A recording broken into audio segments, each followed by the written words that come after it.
We'll go through the latest Tesla stock news, but first we need to go through this bullish Tesla stock rumor. According to sources, Tesla Shanghai factory has started producing a small batch of refreshed Model 3s, although the news is not confirmed yet. We also know that Tesla is using GPS jammers, which makes it difficult to collect footage with drones. This rumor was tweeted yesterday in the morning, and what makes it more bullish is that currently there are no rear-wheel drive Model 3s in China, which is the most popular trim in China. Today we got quite a bit of new Cybertruck footage. For me personally, this shot is my favorite recent shot of the Cybertruck. Looks so good.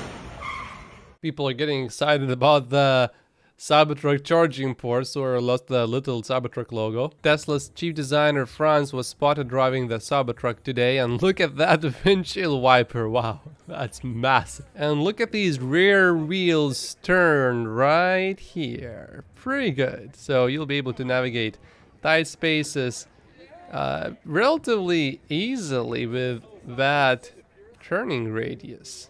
And we have a picture of the interior. I'm not sure I'm a big fan of this gap right here, although it could be useful for certain things perhaps. But I think I would just prefer more storage space personally.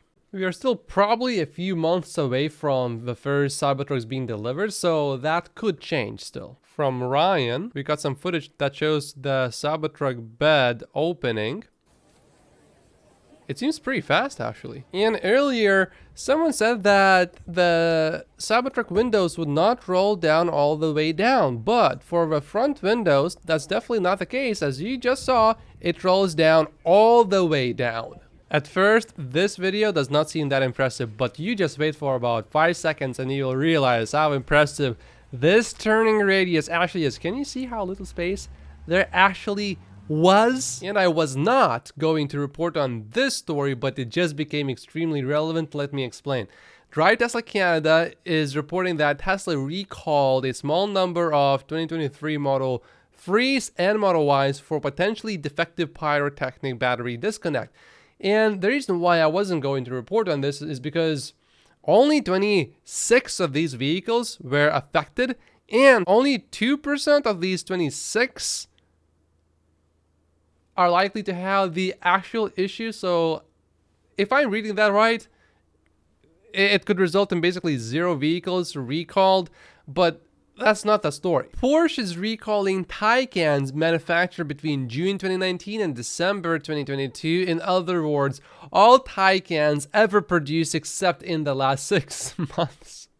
And if you care about your safety, this seems to actually be somewhat serious. The joining of individual points on the bodywork may be faulty and cause it to be insufficiently stable, increasing the risk of injury in case of an accident, and therefore the vehicle currently does not comply with the European Union's regulations. Tesla stock investors will love seeing this. This is good news. This Model 3 was registered on the 14th of October in 2019, and it still has original front and rear discs and pads, battery, motors, inverters, coolant, brake fluid, you get the picture. And it already has over 200,000 miles. That's over 320,000 kilometers. Cars are not supposed to really last that long without any major maintenance. But EVs are different.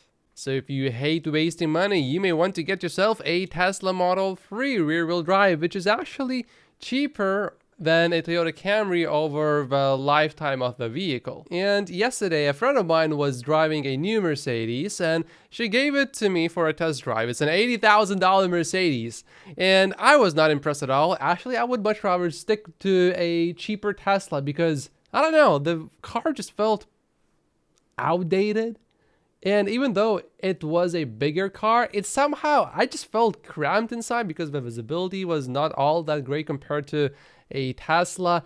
And even though the 0 to 60 speed was somewhat similar, it actually felt really slow because there's no instant acceleration, and it also had gears, which means that driving quickly and smoothly and comfortably was literally basically impossible. Also, I felt like people were giving me weird looks because the car was really loud, and that never happens in a Tesla. I can accelerate very quickly and no one ever cares because the car is silent. I shared this Tesla stock news on Friday. DZ Bank double downgraded Tesla stock to a sell rating, down from its previous buy rating. The firm now has a $210 price target on Tesla stock, but I couldn't really find any reasons for why they downgraded.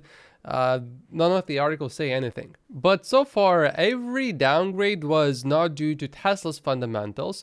They were just downgrades on price. So I just really ignore these, just like Gary does. But if there is a fundamental downgrade, meaning, let's say, the analyst expects Tesla to earn a lot less money or sell a lot less vehicles, or there's something wrong with the business other than the stock moving in weird directions and then the analyst disagreeing with the stock movements. So downgrades on Tesla stock price targets I ignore, but downgrades on fundamentals, like Gary Black says, yeah, I pay attention to these. Occasionally, there are some good points, and sometimes they just don't understand the business. We got a quick update on this Dan O'Dowd versus Ross Gerber situation, where Dan O'Dowd is using this clip to run a paid advertising campaign on Twitter. Ross says, "I will ask you nicely once to remove and discontinue false advertising that includes my image and likeness without my permission."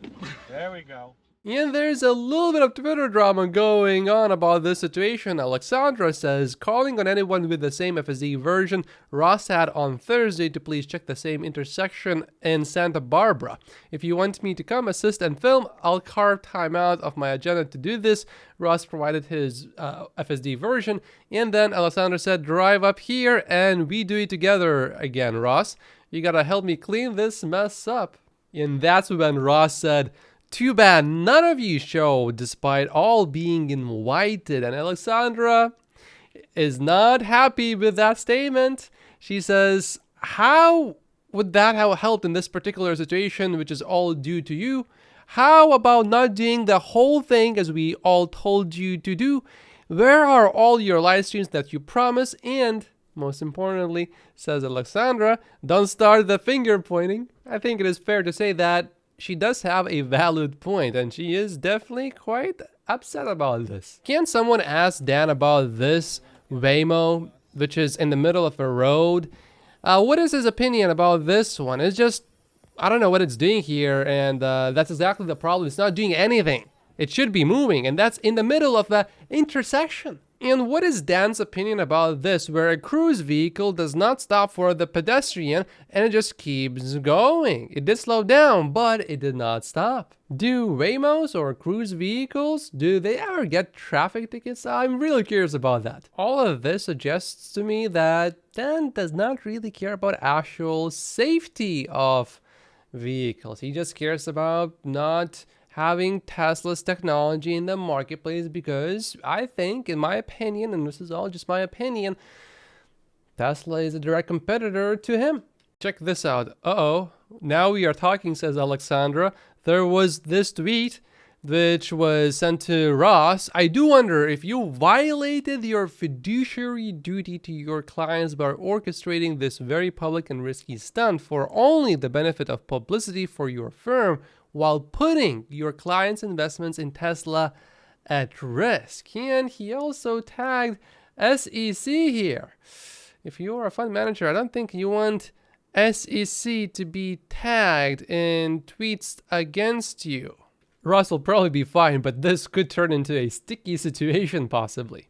The prices of used Teslas have seemingly mostly stabilized, although not completely yet. This is important news. Tesla has confirmed that full self-driving beta has exceeded 250 million miles traveled in a talk at CVPR. And interestingly, they did use a picture from Hallmark's catalog videos. Congratulations go to Omar. Elon replied to this tweet with a pretty good point. Elon is the captain of money allocation. I strongly believe he will be the first trillionaire on Earth, says this tweet. Elon replies with, money allocation is the easiest part of my job, essentially trivial. If money could solve problems, the government would be accomplishing wonders. And I am not looking forward to the fight between Mark Zuckerberg and Elon Musk. Zuckerberg seems to be pretty capable. Elon said he has mega back pain. What do you think would happen to his back if he was dropped like this? And YouTube wants you to watch this video next, but if you haven't finished watching this Elon Musk interview, then you may want to watch this one first. My name is Matt Posius. Like and subscribe if you haven't yet, and I will see you in the next video. Thank you so much for watching.